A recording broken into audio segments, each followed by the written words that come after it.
ಕಾಂಗ್ರೆಸ್ ದುರಾಡಳಿತದ 60 ವರ್ಷ ದೇಶದಲ್ಲಿ ಅಸ್ಪೃಶ್ಯತೆ ಬಡತನ ತಾಂಡವಾಡುತ್ತಿತ್ತು. ಬಿಜೆಪಿ ಆಡಳಿತದ ಬಳಿಕ ಇದೀಗ ಎಲ್ಲವೂ ಸುಧಾರಣೆಯಾಗುತ್ತಿದೆ. ಕಾಂಗ್ರೆಸ್ಗೆ ವ್ಯಂಗ್ಯ ಮಾಡುವುದು ಬಿಟ್ಟರೆ ಬೇರೇನೂ ಸಾಧ್ಯವಿಲ್ಲ. ಬಡತನ, ಅಸ್ಪೃಶ್ಯತೆ ಕಾಂಗ್ರೆಸ್ನ 60 ವರ್ಷ ದುರಾಡಳಿತದ ಬಹುದೊಡ್ಡ ಕೊಡುಗೆ ಎಂದು ರಾಜ್ಯ ಸಮಾಜ ಕಲ್ಯಾಣ ಸಚಿವ ಕೋಟ ಶ್ರೀನಿವಾಸ ಪೂಜಾರಿ ಕಾಂಗ್ರೆಸ್ಗೆ ತಿರುಗೇಟು ನೀಡಿದರು. ಅವರು ಕುಂದಾಪುರ ಮಿನಿ ವಿಧಾನಸೌಧದ ಸಾರ್ವಜನಿಕರ ಅಹವಾಲು ಸ್ವೀಕರಿಸಿದ ಬಳಿಕ ಬೆಲೆ ಏರಿಕೆ, ಕೇಂದ್ರ ಬಿಜೆಪಿ ಸರ್ಕಾರ ರಾಜ್ಯದ ಜನತೆಗೆ ಕೊಡುತ್ತಿರುವ ದೀಪಾವಳಿಯ ಗಿಫ್ಟ್ ಎಂಬ ಕಾಂಗ್ರೆಸ್ ವ್ಯಂಗ್ಯಕ್ಕೆ ಸುದ್ದಿಗಾರರೊಂದಿಗೆ ಮಾತನಾಡುತ್ತಾ ತಿರುಗೇಟು ನೀಡಿದರು. ಸ್ವಾಭಾವಿಕವಾಗಿ ಕೊರೋನಾ ಹಿನ್ನೆಲೆಯಲ್ಲಿ ಆರ್ಥಿಕ ಸಂಕಷ್ಟದಿಂದಾಗಿ ಅಂತಾರಾಷ್ಟ್ರೀಯ ಮಾರುಕಟ್ಟೆಯಲ್ಲಿರುವ ಕೆಲವು ಇಂಧನಗಳು, ತೈಲಗಳ ಬೆಲೆ ಇಳಿಕೆಯಾಗುತ್ತಿದೆ. 60 ವರ್ಷ ದೇಶದಲ್ಲಿ ಆಡಳಿತ ನಡೆಸಿದವರು ಈಗ ಆಡಳಿತ ನಡೆಸುವವರ ವಿರುದ್ಧ ಟೀಕೆ ಮಾಡುವುದು ಅವರ ಬೌದ್ಧಿಕವಾದ ನಂಬಿಕೆ ಕಳೆದುಕೊಂಡಿರುವುದನ್ನು ತೋರಿಸುತ್ತದೆ ಎಂದು ಹೇಳಿದರು.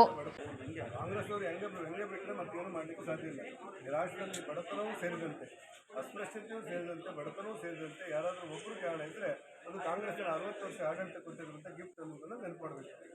ಸ್ವಾಭಾವಿಕವಾಗಿ ಕೊರೋನಾ ಹಿನ್ನೆಲೆಯಲ್ಲಿ ಆರ್ಥಿಕವಾದ ಸಂಕಷ್ಟದ ಸಂದರ್ಭದಲ್ಲಿ ಅಂತಾರಾಷ್ಟ್ರೀಯ ಮಾರುಕಟ್ಟೆಯಲ್ಲಿರುವಂಥ ಕೆಲವು ಅನಿಲಗಳು ಮತ್ತು ಪೆಟ್ರೋಲ್ಗಳು, ಡೀಸೆಲ್ಗಳು ಏರಿಳಿಕೆ ಆಗಿರುವಂಥದ್ದು ಅವ್ರ ಕಾಲದಲ್ಲೂ ಕೂಡ ಆಗಿದೆ. ಹಾಗಾಗಿ 60 ವರ್ಷ ಆಡಳಿತ ನಡೆಸಿದವರು ಇವತ್ತು ವ್ಯವಸ್ಥಿತವಾಗಿ ನಡೆಸೋರ ಬಗ್ಗೆ ಟೀಕೆ ಮಾಡುವುದು ಅವರ ಒಟ್ಟು ಬೌದ್ಧಿಕವಾದಂಥ ನಂಬಿಕೆಯನ್ನು ಅವರು ಕಳ್ಕೊಂಡಿದ್ದಾರೆ ಅಂತ ಅನಿಸುತ್ತದೆ.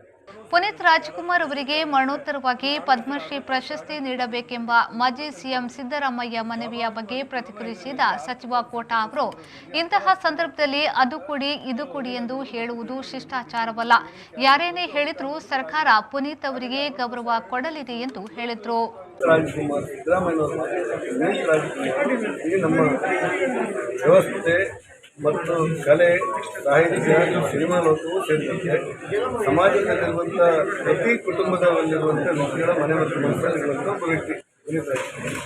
ಅವರ ಅಕಾಲಿಕ ನಿಧನ ಅನ್ನೋದು ಕೇವಲ ಕನ್ನಡ ಚಿತ್ರರಂಗಕ್ಕೆ, ಸಾಹಿತ್ಯ ಲೋಕಕ್ಕೆ, ಕಲಾ ಲೋಕಕ್ಕೆ ಮಾತ್ರ ಅಲ್ಲ, ಕರ್ನಾಟಕದ 6.5 ಕೋಟಿ ಜನಸಂಖ್ಯೆಗೂ ದುಃಖದ ಮಡುವಿನಟ್ಟಿರುವಂಥ ಒಂದು ಘಟನೆ.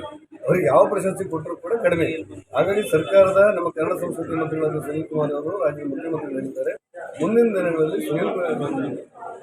ಪುನೀತ್ ರಾಜ್ಕುಮಾರ್ ಅವರಿಗೆ ಅವರ ಗೌರವಕ್ಕೆ ತಕ್ಕಂತೆ ಸ್ಮಾರಕಗಳು ಸೇರಿದಂತೆ ಎಲ್ಲ ಗೌರವಗಳನ್ನು ಕೊಡಲಾಗಿದೆ ಅಂತ ಹೇಳಿರ್ತಾರೆ. ಇಂಥ ಸಂದರ್ಭದಲ್ಲಿ ಅದು ಕೊಡಿ ಇದು ಕೊಡಿ ಅಂತ ಹೇಳೋದನ್ನು ಕೂಡ ಶಿಷ್ಟಾಚಾರ ಅಂತ ಅನಿಸೋದಿಲ್ಲ. ಯಾರೇನೇ ಹೇಳಿದ್ರು ಕೂಡ ಸರ್ಕಾರ ಪುನೀತ್ ರಾಜ್ಕುಮಾರ್ ಅವರಿಗೆ ಗೌರವ ಕೊಡಲಿಕ್ಕೆ ಸಿದ್ಧವಾಗಿದೆ. ಶ್ರೀಕಾಂತ್ ಹೆಮ್ಮಾಡಿ, ವಿ4 ನ್ಯೂಸ್, ಕುಂದಾಪುರ.